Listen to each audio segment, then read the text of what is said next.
Hello guys, welcome back to my channel. ನಾನು ಬೆಳಗ್ಗೆನೆ ಬೇಗ ಎದ್ದು ರೆಡಿ ಆದೆ. ಸಿಕ್ಕಾಪಟ್ಟೆ ಮಂಜಿತ್ತು, ಆದ್ರೂ ಬೇಗ ರೆಡಿ ಆದೆ. ಸೊ ಬಾಗ್ಲೂರ್ ಬಸ್ ಸ್ಟಾಪ್ ಬಂದ್ರೆ ಬಸ್ಸೇ ಇರಲಿಲ್ಲ. ಆಮೇಲೆ ವೆಯ್ಟ್ ಮಾಡ್ತಿದ್ದು ಬಸ್ ಸಿಕ್ತು. ಅದಾದ್ಮೇಲೆ ಕಾಲೇಜ್ ಕಡೆ ಬಂದೆ. ಸೊ ಸ್ಪಾರ್ಕ್ ಸ್ಮೈಲ್ ಅಂತ department of management extension club ಇಂದ ಆರ್ಗನೈಸ್ ಮಾಡಿದ್ದು. ಸೊ ಇದೇನಕ್ಕೆ ಅಂದ್ರೆ ಸ್ಟಾಲ್ ಸಿಕ್ಕಿ ಆ ಸ್ಟಾಲ್ಸ್ ಅಲ್ಲಿ ಬರೋ ಪ್ರಾಫಿಟ್ ನ ಒಂದು ಚಾರಿಟಿಗೆ ಡೊನೇಟ್ ಮಾಡೋದಕ್ಕೋಸ್ಕರ ಈ ಕ್ಲಬ್ ಇದು ಕಂಡಕ್ಟ್ ಮಾಡಿದ್ರು ಪ್ರೋಗ್ರಾಮು. ಸೊ ಅದಾದ್ಮೇಲೆ ಎಲ್ಲ ಅರೇಂಜ್ ಮಾಡ್ತಿದ್ವಿ. ಅದಾದ್ಮೇಲೆ ಆರ್ಗನೈಸ್ ಸ್ಟಾರ್ಟ್ ಆಯ್ತು ಪ್ರೋಗ್ರಾಮ್ ಇನಾಗ್ರೇಷನ್. ಸೊ ಫಾದರ್ ಬಂದಿದ್ರು. ಸೊ ನಮ್ದು ಇಲ್ಲೇ ಇದೆ ಸ್ಟಾಲು. ಅದಾದ್ಮೇಲೆ ಆಲ್ಮೋಸ್ಟ್ ಎಲ್ಲ ಖಾಲಿ ಆಗಿತ್ತು. ನನ್ಗಂತೂ ತುಂಬಾ ಖುಷಿ ಆಯ್ತು ಖಾಲಿ ಆಗಿದ್ ನೋಡಿ. ನಾನು ಸೇಲ್ ಆಗುತ್ತೋ ಇಲ್ಲೋ ಅಂತ ಯೋಚನೆ ಮಾಡ್ತಿದ್ದೆ. ಅದಾದ್ಮೇಲೆ ಸ್ವಲ್ಪ ಹೊತ್ತು ಕುತ್ಕೊಂಡಿದ್ವಿ ಎಲ್ಲ ಸೇಲ್ ಆದ್ಮೇಲೆ.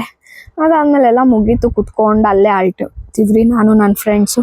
ಅದಾದ್ಮೇಲೆ UBA ಮೀಟಿಂಗ್ ಇತ್ತು. ಸೊ ಅದಕ್ಕೆ ಬಂದ್ವಿ ಕ್ಲಬ್ ಮೀಟಿಂಗ್ಗೆ. ಅದಾದ್ಮೇಲೆ ನಾಟಕ ಪ್ರಾಕ್ಟೀಸ್ ಇತ್ತು. ಸೊ ನಾಟಕ ಪ್ರಾಕ್ಟೀಸ್ ಕಡೆ ಬಂದೆ. ಅಲ್ಲಿಂದ ವಾಪಸ್ ಟೈಮ್ ಆಗಿತ್ತು ಅಂದ್ಬಿಟ್ಟು ಬಸ್ ಸ್ಟಾಪಿಗೆ ಬಂದೆ. ಅದಾದ್ಮೇಲೆ ಬಸ್ ಸಿಕ್ತು. ಅದಾದ್ಮೇಲೆ ಬ್ಯಾಂಗ್ಳೂರ್ಗೆ ಬಂದೆ.